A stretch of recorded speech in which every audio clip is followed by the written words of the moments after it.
of working and understanding that the power of the personality of Jesus can only be shown to the inner circle.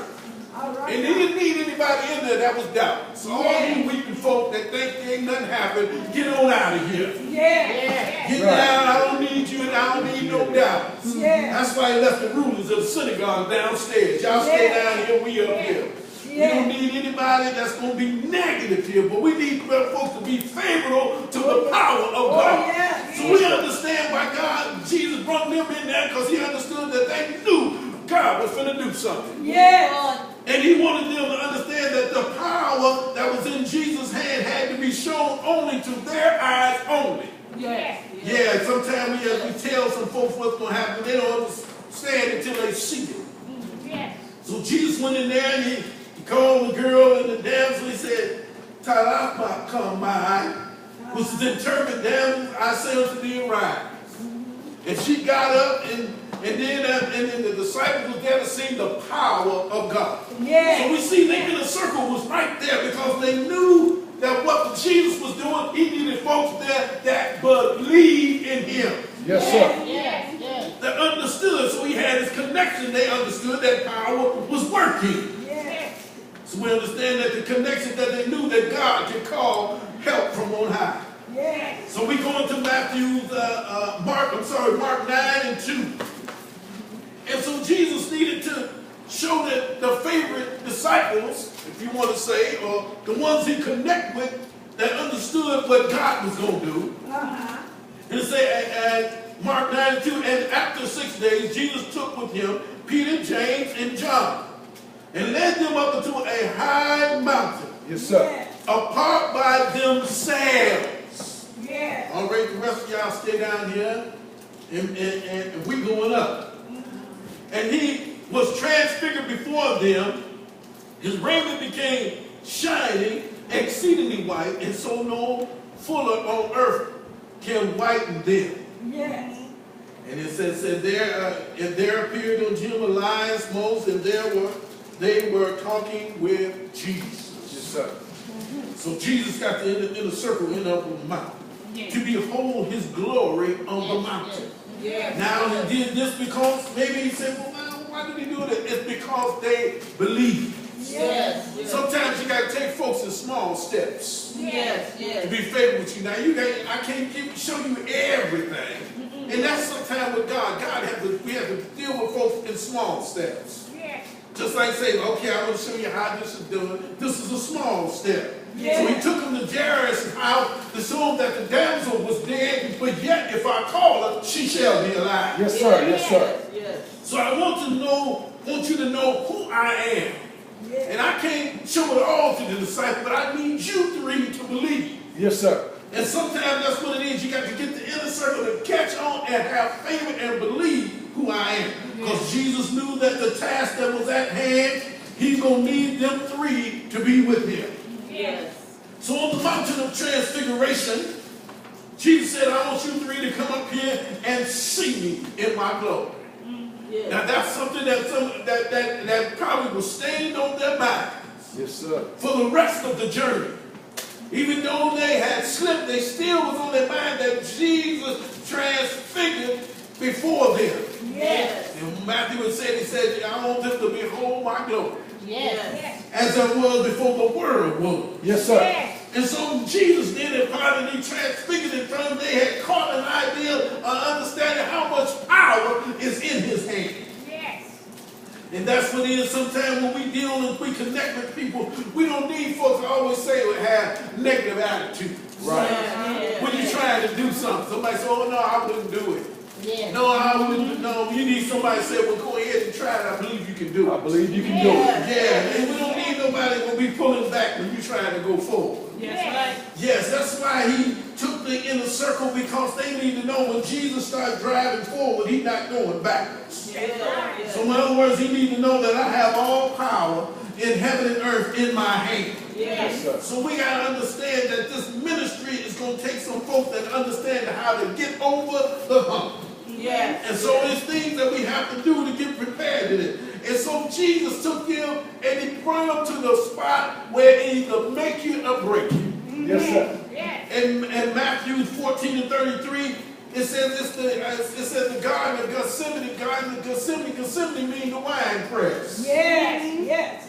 To sorrow is to share his sorrow in the garden.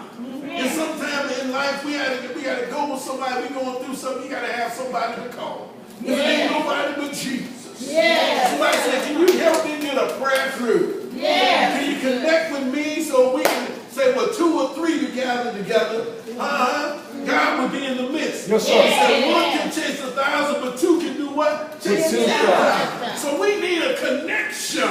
Yes. With God, so we have favor, so somebody can go with us while we having trouble and say, let's get a prayer through. Yes. Let's call on our God. Yes. All I need you to do, like he asked him, just don't be afraid, but just believe. Right. Yes. Hallelujah. So he just said believe. So in the 14:33, and he took with him Peter, James, and John, and began to be sorrowful, amazed, and to be heavy.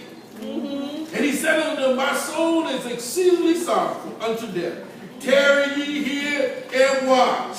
Yes, sir. Yes, I took you out here because you seen what I was before, but you don't understand what I'm going through right now. Yes. I was thinking here that Jesus was getting ready for the cross. Yes. This is the last moment you shall see my glory. Yes. You said, now I'm going through the wine press. I'm going through situations. I need some help from on high. And sometimes that's what it is. We be sorrowful and we need sympathy. It's better to get back to the church and say, give me some help, somebody. Yes. Yeah, the mind, they talk about on TV, the mind is a terrible thing to waste. Yes, the sir. mind is a terrible thing if you're only by yourself. Yes. Yeah, you Yes. need somebody to release the situation and get some help. And Jesus said, I want y'all to stay right here while I walk a little further and pray a while. Yes. So pray with me as I tarry here. Yes. Can you say, yeah, sometimes we need to tarry in certain spots. Yes, In yes, certain yes. situations. Yes, You gotta tarry. Yes. God, this situation is on my heart. Yes. I need a few folk to tarry with me. Yes. Sometimes we always talk about tarry, calling on Jesus. Yeah, we calling on it. It's because we don't want to move until we get an answer. Yes. Come on,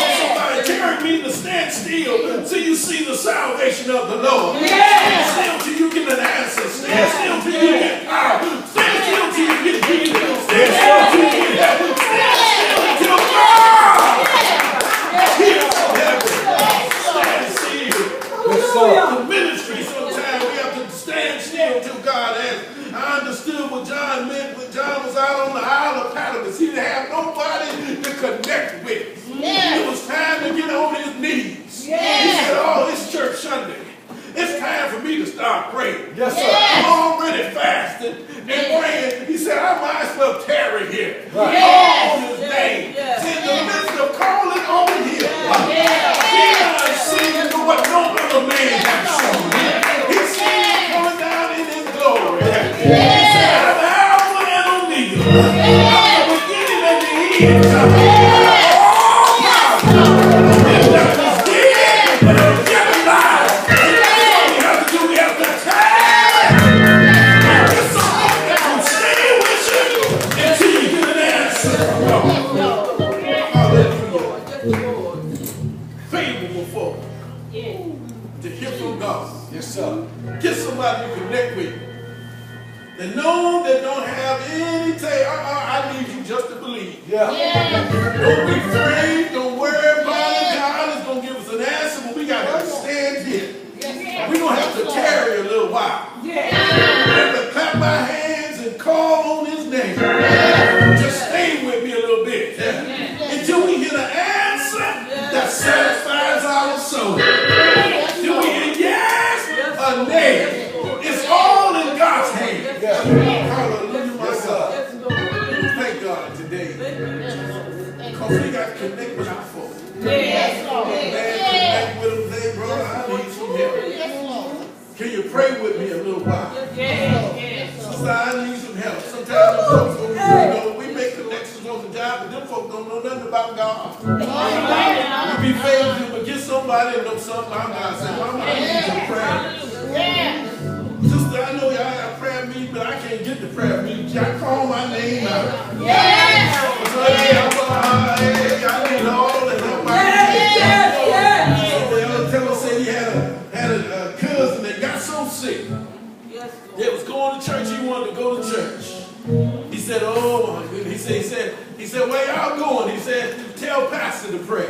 Right. Tell mother to pray." He said, "Matter of fact, tell Jesus to pray." I yes, don't care how you get there, just give me an answer. yes, Lord. Hallelujah. We thank God for you today. I'm going to ask you to stand on